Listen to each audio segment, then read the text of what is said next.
I notice you're one of the few people who maintained a critical faculty, even in the midst of the hysteria. And, which hysteria?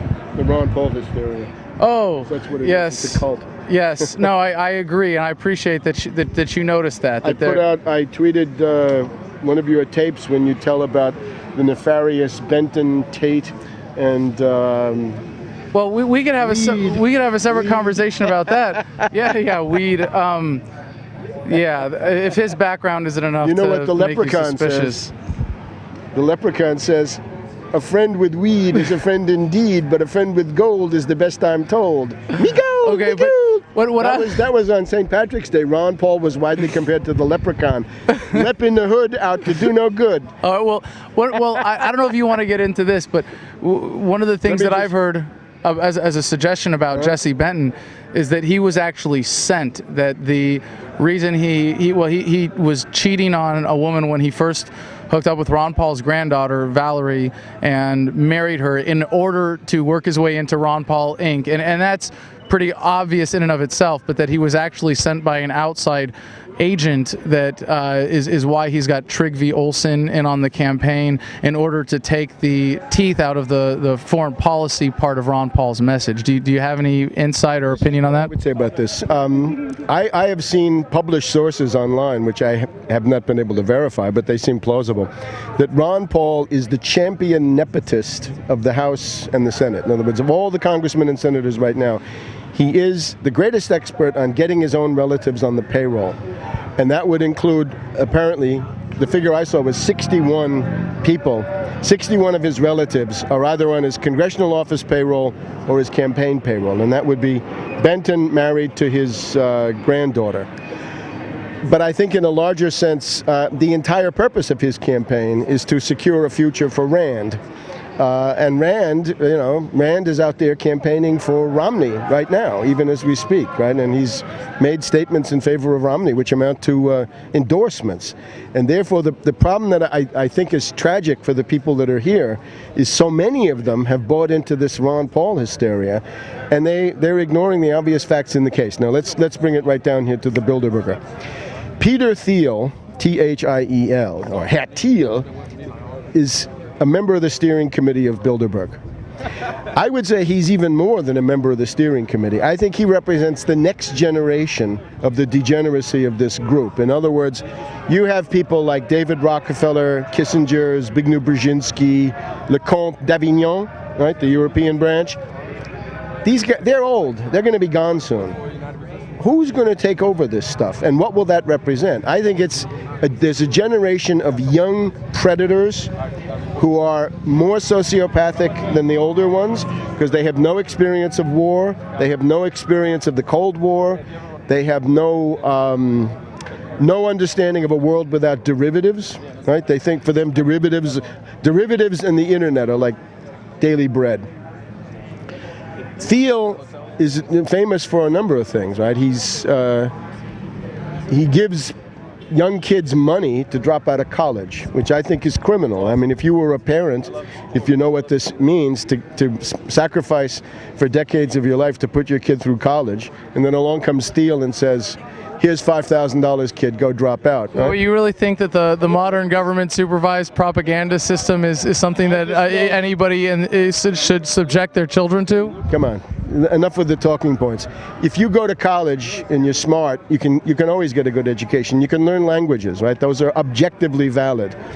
You can always do something with a college education. And the other thing is, if you want to compete in a labor market, since we're so market-oriented here, market radicals, you're unemployable without a college degree. Okay, well, let me sit back and introduce you. This is Webster Tarpley. We're here at Bilderberg, Occupy Bilderberg 2012, and I'm very excited to have an opportunity to sit down with you because, as you said, we are a bunch of market extremists here, and you're an exception to that. And you have such an incredible ability of analysis and insight. And I had you on my TV show back in the day, and I'm excited to have an opportunity to interview you now for YouTube. But if you would step back and tell us a bit about how your philosophical perspective is different from... I got to get to the point, because I got to tell you not what you want to hear, but what you need to know. All right. So Thiel is out there encouraging kids to drop out. The other thing that he wants to do is to have these offshore floating extraterritorial The Seasteading Institute project. Okay, seasteading. Now, I just speculate, what could that mean? Right? If there's no government and no laws, what might one have? Well, how about slavery, prostitution, narcotics, child labor, no minimum wage, no health care, right? You could die. Are you against people being able to put what they want in their own bodies? Are you against, I mean, as George Carlin would say, come on. Fucking is legal, selling is legal. Why isn't selling fucking legal? I don't want to. No, but you're raising those as objections to the libertarian communities that he's working on providing. And I would say that there are legitimate things to criticize Peter Thiel for as a member of the superclass, as a participant in Bilderberg, that while he made his wealth in the market, it was not the free market. He was a beneficiary of corporatism and all sorts of government policies that made him much wealthier than he would be otherwise. Again, I would like to stick to the point, which is Thiel is an exponent of neo-feudalism. In other words, it's in the United States, it's still a fairly strong state. If you want to begin the subversion of the United States into mini-states, micro-states, secessionism, the destruction of society, you can start with a kind of a pilot project offshore, and then that corrosive poison would then spread, among other things. Wait, so you would say that the central authority that we have in the United States today is good? I'm pleased to listen to your objections, but I can't get into. You throw out too much red meat for me. I love having these conversations with you because of that. I can't go into the Milton Friedman, all the complete works of Milton Friedman or whatever it is you want. That seasteading business is a concrete example of the neo-feudalism that the Bilderberg group represents. These people are enemies of the modern state. Their idea is the IMF and NATO over a regionalized world of petty states, micro-states. Soros calls it partition studies, how the existing nation states will be carved. Is he advocating for that? Yeah, of course. I mean, that's the current U.S. policy. But now look, Soros is advocating for that? The connection is that this Peter Thiel has given $2.7 million to Ron Paul's campaign in the form of a super PAC. Yep. That by itself, it seems to me, ought to throw a whole bunch of people into a kind of cultural and moral crisis that the hated oligarchs of the Bilderberger group, right, execrated correctly in all the world, they're paying for something with Ron Paul. What are they paying for? Two things. One is the spreading of ideological poison. In other words, to make Ron Paul's Restore America economic program, to make that presentable implies a huge downshift in the morality and intelligence of the American people. The kind of stuff that Ron Paul has would have been laughed out of the room in the 1950s. It would have been barbaric. It would have been a relic of the barbaric and primitive past. So, unless your name was Goldwater. Ron Paul is, which he did, right? Which he was spreading, right? And he was, justly defeated. So Ron Paul is spreading the poison. The other thing, of course, with Ron Paul is Ron Paul was a kind of an auxiliary to the Romney campaign. Very clear. In the Republican primaries, you're going to have 40% country club establishment voters, neocons, whatever. And then you're going to have 50 or 60% of anti-establishment Tea Party, whatever they are. The danger to Romney was that he could get a significant part of the 40%, but there was always the danger that the rest of them would unite around some rival. What Ron Paul did was to take 10, 15, sometimes 17% of the vote and put them in the deep freeze, right? Put them, essentially lock them up where the sun doesn't shine, because this is a candidate who could never be the Republican nominee and who could never be president. But the effect that he had was to take them off the table. So instead of, Santorum, I mean, there were a couple of, like the Ohio primary and the Wisconsin, I think, where Santorum was defeated by Romney by a very small majority. That's essentially Ron Paul helping Romney over the hump, because a lot of those people radicalized. By taking a chunk away from Santorum? Yeah, in other words, by locking those votes up where Santorum could never get them. Then there's a deeper level, right? Ron Paul represents the Scottish Rite Southern jurisdiction of Freemasonry, right? The old Confederates, the Dixiecrats. Romney represents Mormonism, which is, I would call it a kind of Freemasonry with a veneer of religiosity over the top. The one thing that they have in common is anti-black racism, right? We know Ron Paul's newsletters. These cannot be denied. And then we have in the Mormon the Book of Mormon, the idea is that the black population of the earth are the descendants of the people who sided with Lucifer in the great contest between Lucifer and Jesus, and that planet Kobold or Kolob or wherever it is.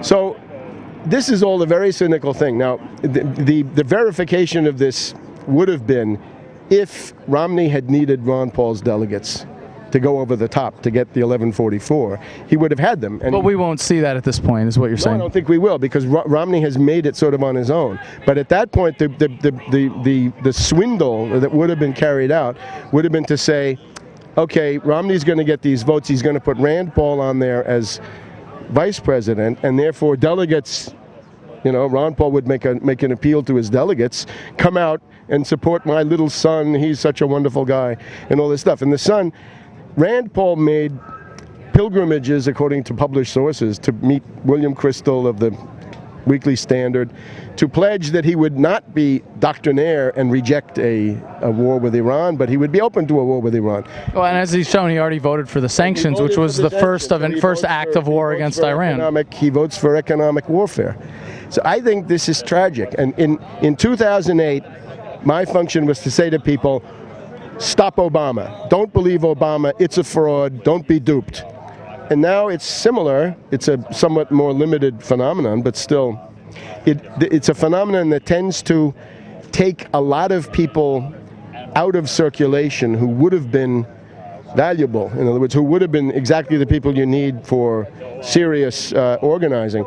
It basically brings them back to the Republican Party. You can see Rand Paul, when he made his de facto endorsement of Romney, he said, oh, my dad, he's been building the Republican Party, right? And he's got a lot of people, a lot of you guys are registered Republicans now, where after Bush, maybe you were like me, after Bush I said, I'll never vote for another Republican in 5,000 years.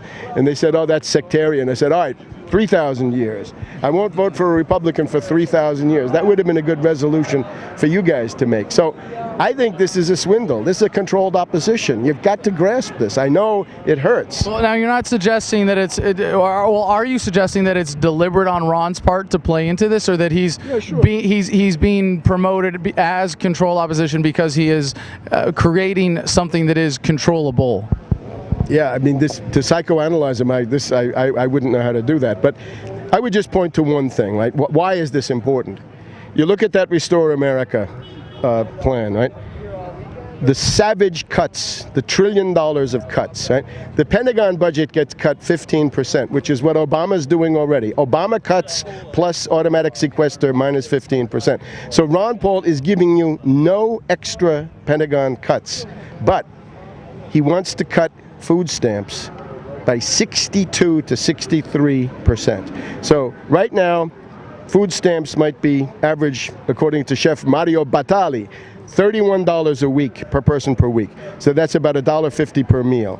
With Ron Paul's cuts, it would go down to 58 cents per person per meal. 58 cents for a meal. Now that's going to be beans, spaghetti. That's a recipe for rickets, pellagra, scurvy. I call him Pellagra Paul because his program will inflict pellagra. And that means genocide against the American people. And this is where I draw the line. My whole activity is I'm trying to defend anybody against genocide, and all the more so, I got to try to defend the American people against economic genocide. Now, you look at the Supreme Court, the way it's lining up. You look at the election, the way it's lining up. I think the U.S. ruling class and the British are interested in a hard right, quasi-fascist turn. They want to say, not only is there no Obamacare, we'll have an obiter dictum, right, when they add what they want to say. There's no Medicare, there's no Medicaid, there's no unemployment benefits, there's no Head Start, there's no S-chip. You're going to die. In other words, we're stripping away all of your gains from centuries of labor struggles and political struggles. The economic rights of the American people are going to be stripped away. And I know you guys believe the American people don't have any economic rights, and that's where we come to the parting of the way. Where would you think that we don't believe individuals have economic rights? Because that's what we champion. No right to health care. you have no right. You have no economic rights. Okay, well, let's get to the heart of the issue here, because there's so many things in what you said that I'd love to address, so many specific things I'd like to defend from the libertarian perspective, but I do want to bring it back to Bilderberg, but I'll use one of the things you said to make a point first. You said that, first of all, that Bilderberg is the enemies of the current system of government, and while they might not find it optimal... They're transforming. It's always transforming, right? They're always degrading. They're always, downshifting. They always want people to be stupider, governments exactly. to be weaker, I would say oligarchs to be stronger, neo-feudalism to come along. Just in terms of the ideology, David Rockefeller, the honcho in here, was tutored by von Hayek. Mm-hmm. And David Rockefeller financed von Mises. Now that means your holy books are essentially a Bilderberger creation from beginning to end. I'd go with John Quincy Adams, Lincoln, Hamilton, FDR, Kennedy. Those are not controlled. Well, we don't have holy books in the libertarian movement. We have holy ideas. We have sacred principles. We have the non-aggression principle. We have the self-ownership. Well, see, now you're making more appeals to authority. And in the age of the internet, we reject those. Our appeals are to logic and reason and evidence, not to authority. Cults. Believe me, I've seen enough of personality cults. I'm not saying that we don't have personality cults within the movement. Absolutely we do. But the principles behind the libertarian message are in direct contradiction to that, and we don't have sacred books. We have sacred ideas. We have sacred principles. But hold on, sure. But let me get to the crux of the issue here, because you said that Ron Paul's proposed cuts were savage cuts, and you said that what Peter Thiel, by creating voluntary societies, truly free, governmentless societies, would be creating openings for immorality, as you said, slavery and prostitution and drug use and things like that.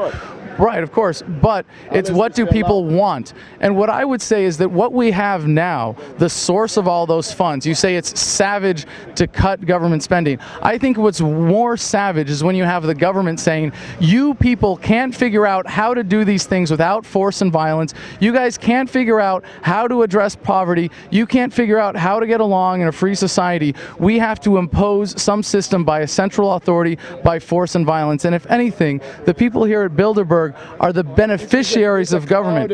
But this is no. This is an important philosophical crux in the difference here from libertarianism and statism. Anytime you say that we need government for something, because government is force, government is violence, what you are saying is we give up on creating a peaceful way of solving this problem. We give up on a voluntary, cooperative way of addressing this issue. We are simply going to have a vote. We are going to elect people. We are going to have somehow the majority will imposed by force on the minority, or as is inevitably the product of constitutional government, as we've seen in the United States, we end up with a minority oligarchy, like here at Bilderberg, that gets to use government to impose its will on people because we accept this idea that we need rulers. We couldn't possibly, as a society, figure out how to get along. These aren't abstractions. These are real things.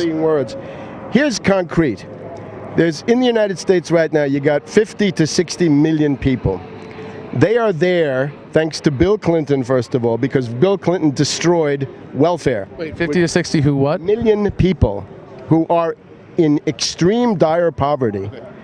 And they are there because Bill Clinton, to get himself reelected, destroyed welfare, one of the titles of the Social Security Act of 1935. He began the process of stripping away the economic rights of the American people, the right not to be destitute. If you're destitute, a society full of destitute people is on its way to a dictatorship. And don't tell me the libertarian litany about that. The 50 to 60 million people are in dire poverty. We found the statistics came out during the course of the first half of the year, right? How many people are in dire poverty? They don't have health care. They can't afford it. A lot of them are on the verge of starvation. They are saved by food stamps. There are now almost 50 million people on food stamps. Anybody who proposes to cut the food stamp budget by 2/3, or just about, in that kind of a depression, is proposing genocide against the American people. Now, when I see genocide, I say, never again. I'm sorry. Never again to anybody, and least of all to the American people. Well, I think that's the heart of the matter. Now, don't tell me about voting and force and violence and all this stuff. The act of violence carrying out here is to make people starve to death by proposing to cut off their food stamps, which are wretched enough, believe me.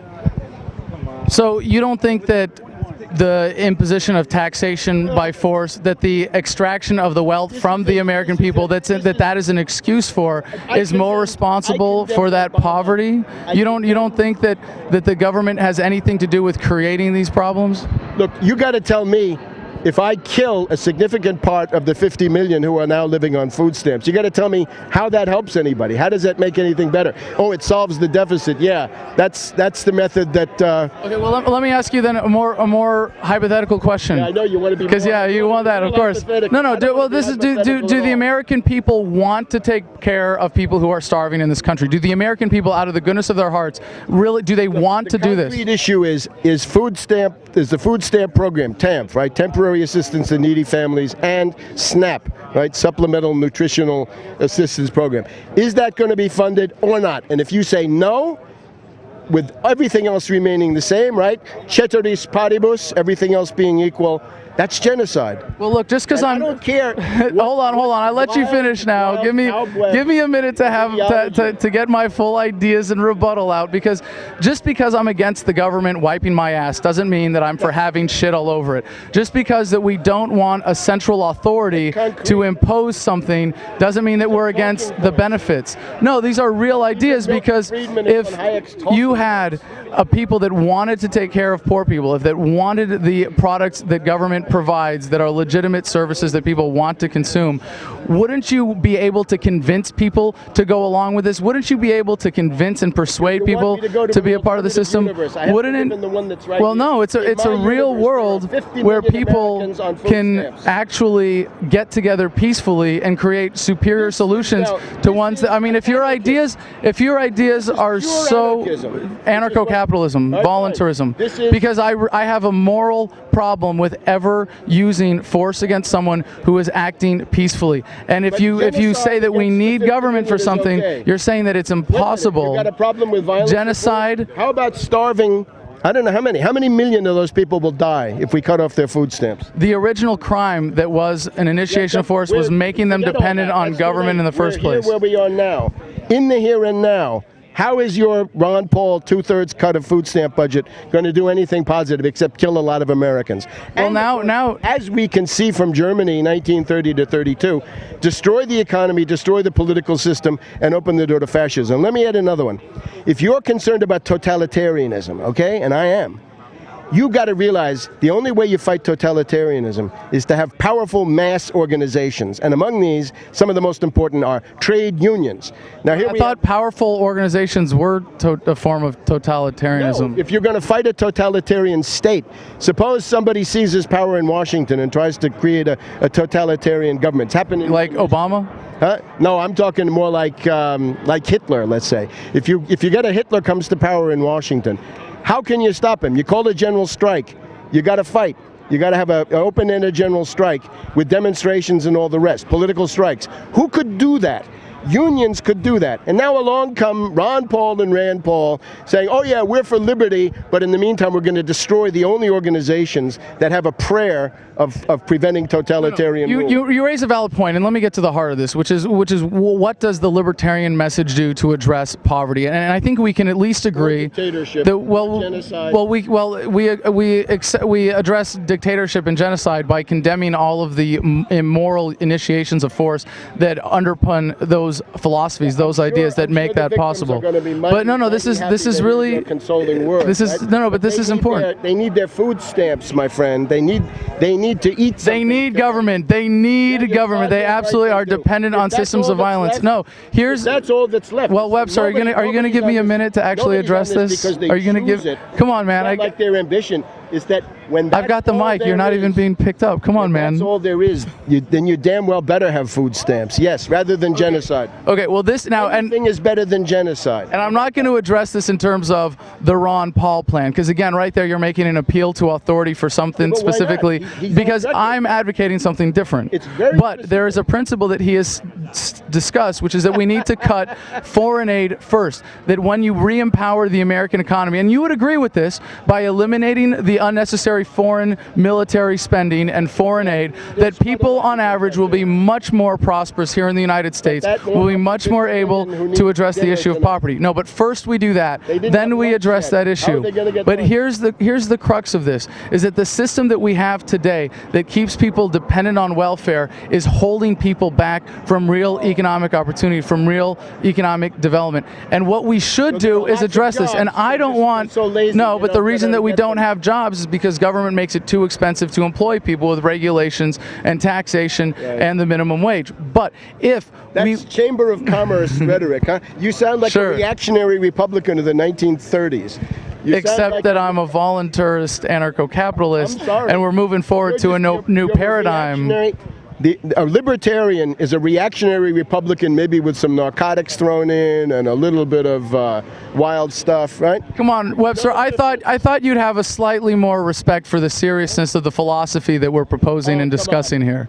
This, if you call von Hayek and Mises a philosophy, this is the lowest dreck of the failed economists of the world, right? And again, in the 50s and 60s, this stuff it would have been laughed out of any serious discussion. It was so primitive. It was the language of the Chamber of Commerce, the reactionary businessman, the union buster, Father Coughlin, or I have some bad news for you. This is the language of the future. This is the way people who grew up with the internet are looking at government. This is the way that people who have no tolerance for the kind of problems that exist for lack of information have as an attitude towards the world. Because we look at the world dominated by government. We look at the underlying causes. We ask why, and we don't stop asking why. And when you ask why about government, you never get any good, satisfactory answers. And in your case, what you're saying and advocating for a government welfare state, saying, when we say, why do you need a system of force? Why do you need to take money from people at the barrel of a gun? You have to force the system of taxation in order to do that,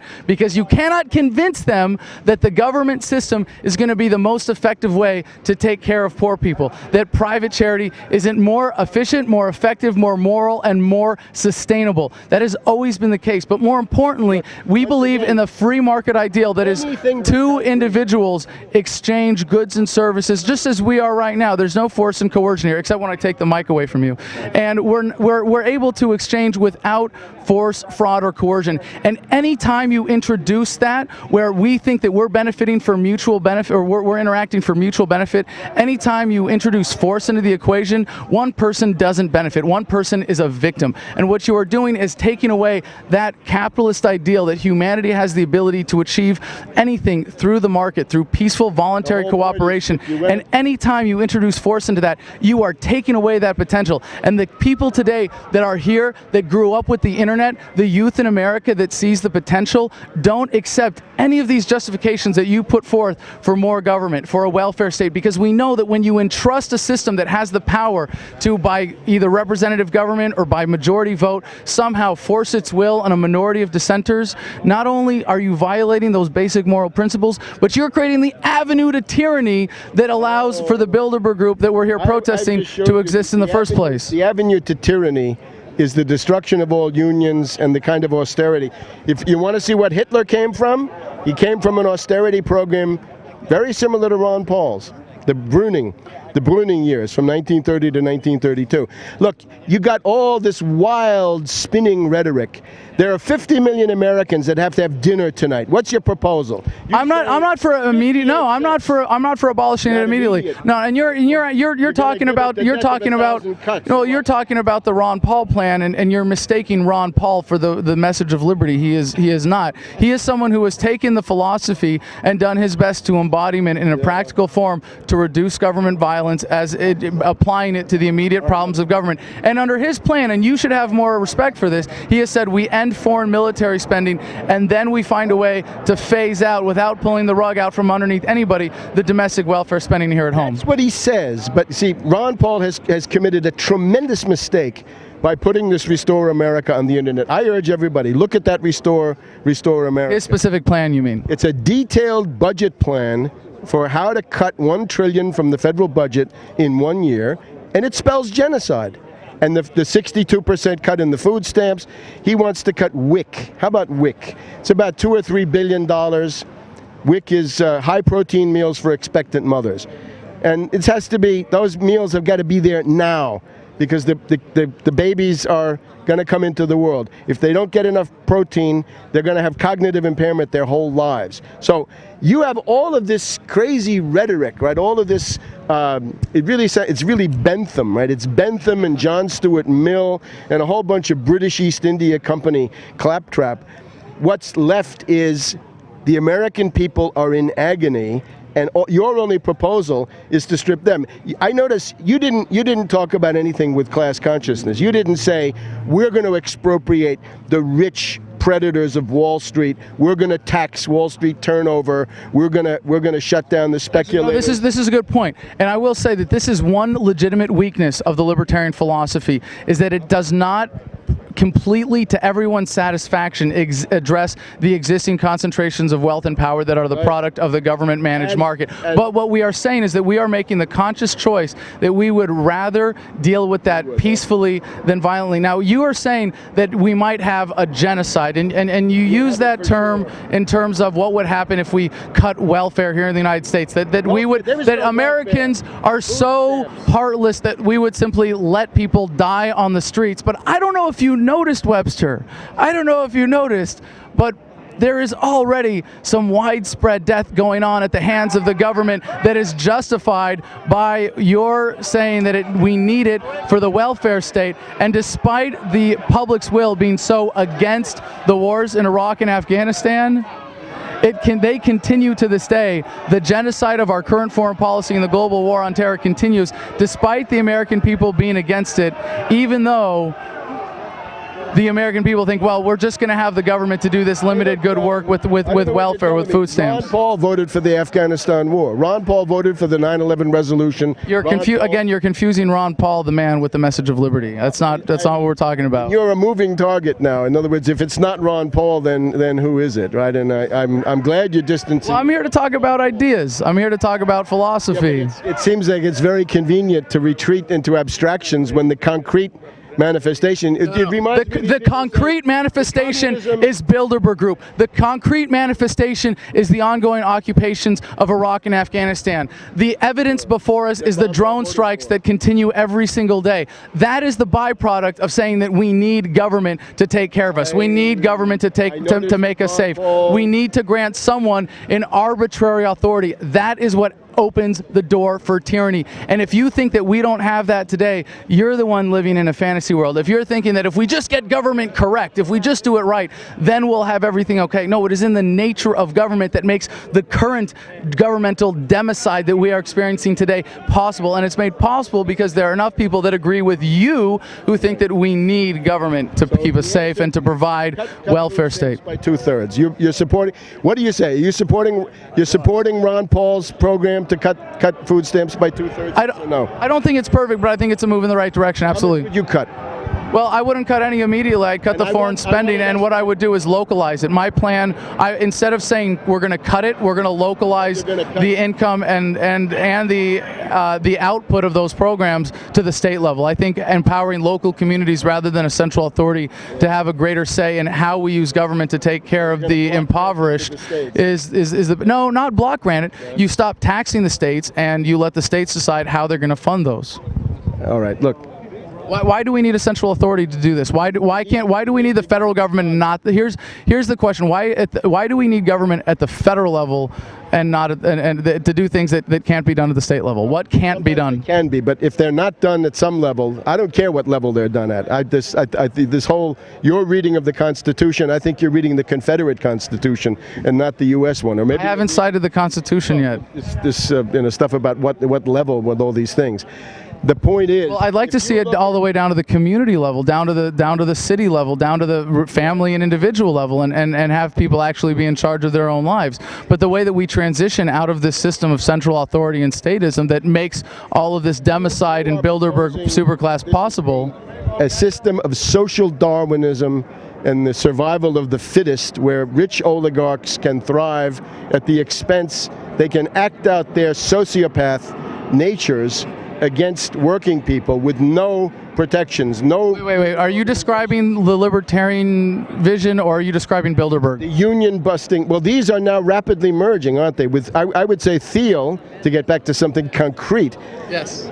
With these older guys, Rockefeller, David and Kissinger and Zbigniew and Davignon, they're basically on their way out of the picture. The new generation of Bilderberg, I would say he's the leader of the anarcho-capitalist faction in there, and that will be the destruction of the social safety net such as it still exists, and the imposition of, let's say, another 25% cut in the American standard of living, in addition to what they've done already. And the libertarians will be applauding that. In other words, the libertarians will be shock troops. They'll be the Sturmabteilung for that kind of austerity, as we've seen with the Tea Party and so forth. Well, let's bring it back to Bilderberg. Do you think it could be possible that do you think it could be possible that Peter Thiel is like a fig leaf, a cover? Because we know that the real conspiring, the real colluding happens not with everybody here, but with the select few in the hallways. He's on the steering committee. He's not just somebody who wandered in to promote his presidential campaign or whatever it is, right? There are people who come to this because they think they can gain something from it, right? They're not devoted to the ideas.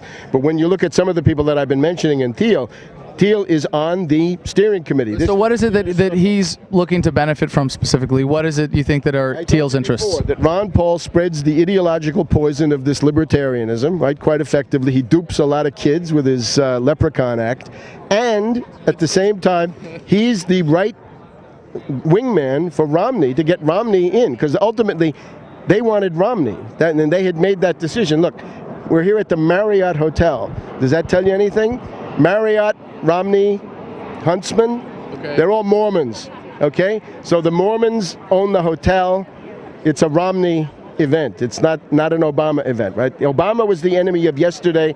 Time to lift and shift, people. Romney is the new enemy. Rand Paul is campaigning for him. Ron Paul is his right-wing man.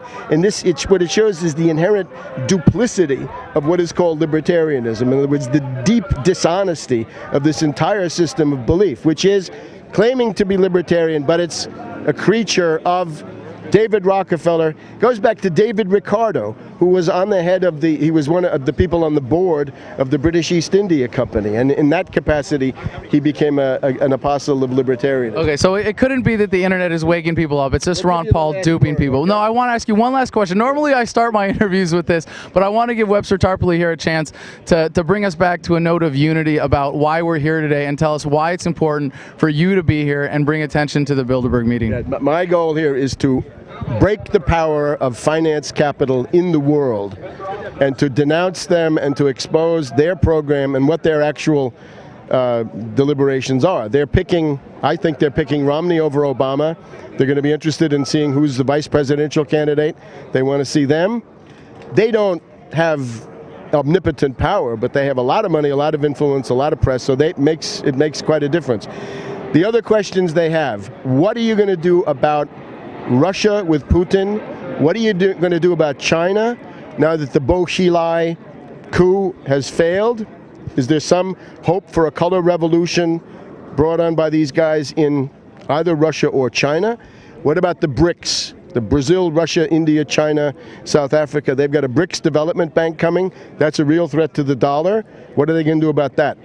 These people here are the masterminds of the attack on the euro. The attack on the euro is completely planned in London and in Wall Street to save the dollar as a reserve currency. The problem that they have right now is Syriza, right? This wonderful movement, which I recommend people look at. You want to see somebody who's actually fighting for humanity. Alexis Tsipras of the Syriza movement, the left bloc, right? Roll back austerity, no wage austerity, no pension austerity, rehire the government workers, stop the anti-worker union busting fascist measures of the IMF, social justice, arrest bankers who have been part of the embezzlement and so forth in the run-up to the crisis, and debt moratorium. In other words, Greece cannot pay this debt. They're going to have a debt moratorium like, Brazil, Mexico, Argentina, 35 other countries have done it.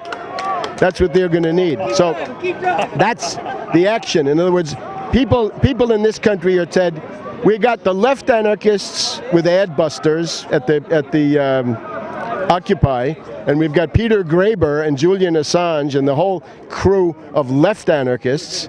And then we've got the right-wing anarchists who are going with Ron Paul. So you're supposed to choose between that gang and that counter-gang. And I say no, you need something that looks much more like Syriza, class-conscious, fighting demands, break the power of the bankers with a direct attack. And that's Alexis Tsipras is going to become the Prime Minister of Greece sometime in the month of June. He's gone from 4% to 30%. He's showing everybody how it's done, how you do it. And the way you do it is not ad busters and culture jamming and this other garbage. It's organization. He's melding together 12 components into his block. He's got a leader, it's him, and he's hanging tough. He's got a strategy, which is don't give in to the IMF, and he's got a program, which is the 5 points that I just went through. By the way, you look at my website, I got 5 points. And what's your website? Tarpley.net. Okay, so that's the thing that leads out of the crisis. In other words, a New Deal for Europe. Break the power of finance capital. Now, what they're talking about here is, should they have a coup in Athens or not? Are they going to have a coup to try to avoid, before this election or after the election? What are they going to do? Are they going to try, God knows, violent solutions, wet work? That's typical for these characters. Like political assassination is their stock in trade, right? And it goes against all sorts of people you wouldn't expect. What else are they talking about? Are they going to attack Syria and or Iran in the immediate weeks ahead, right after this whole... Just as an aside, would you say that the independent media is providing some limit on what they think they can get away with, and in a way restricting their power by providing some form of oversight, as limited as it is, that when they say we should have a war with Iran, well, maybe we should instead have a humanitarian war with Syria, because we can't get away with this absurd just propaganda over and over. People are seeing through it in regards to Iran, that the independent media is having some effect in that sense. It has some effect, but I wouldn't be so optimistic. I would be rather pessimistic, and I would say the following. If you want to exercise political power, you need an organization. And this is where the libertarian mindset fails completely. The libertarian mindset fails because there's no understanding that political power grows out of organization, not out of the barrel of a gun or any other nonsense, out of mass organization and class consciousness. That is where power resides. And if you're not willing to go down that route, you can hope for the best. But all of this independent media didn't stop the attack on Libya. It hasn't. It hasn't. It has failed to do a whole bunch of things that it needed to do. Well, I'll get right on planning that central authoritarian-based plan for achieving liberty, and then the libertarians can take over the world and leave everyone alone. You're ignoring the existence of a world economic depression of awesome proportions. We're not ignoring that, but I was going to wrap up with that, man. The threat of genocide is inherent. It's built into this current situation. Anybody proposing austerity cuts is not only a class traitor, but is essentially going along with the program of finance capital, which is the guys that we have here at the Bilderberg. And that's again where the libertarian view, right, does it mean you have to be a scab and a strikebreaker and an enemy of mass struggle, and you want to strip the American people of their economic rights? I'm afraid in practice that's what it often means. And then of course you get some rhetoric about anti-war, but if Romney is benefiting from Ron Paul, Romney is the biggest warmonger. He thinks Russia is the main enemy of the United States. He says the option to attack Iran should not be on the table but in my hand, says Romney. And now with a vote for Ron Paul, you're supporting that. Just remember, a vote for Ron Paul in the primaries has been a vote for Romney. All right, so here it is, the final last word of this interview. I'm really grateful for the time. It's been fascinating. You have an incredibly acute mind, and I really appreciate you taking the time. Your last chance, any last words to all the internet libertarians out there that might be watching this? What you could usefully do, as I said, probably the easiest thing to do is get out there and denounce and discredit the Hula massacre in Syria. This was done by NATO death squads. It's very clear. It was Al-Qaeda and Salafists, terrorists, coming into Hula. They burned down the hospital. They massacred everybody coming out of the hospital. They even brought cadavers from other sites. This is basically, it's modeled on Hitler's Gleiwitz radio station, false flag of 1939 that started World War II. Up to now, the situation in Syria has been, a lot of it looks like Czechoslovakia, right? The way the destabilization of Czechoslovakia, but that didn't really lead to a war. It led to the destruction of the country. Now we're into the examples that look much more like Poland, which is where World War II actually started. So don't believe that Hula massacre. Get on Twitter and elsewhere and counterattack that mass brainwashing. Right now there's this drill going on, right? Operation Eager Lion 12. Eager Lion 12 is 17 countries, 12,000 troops. It's in Jordan, mainly U.S. and NATO, some Egyptian, some Pakistani.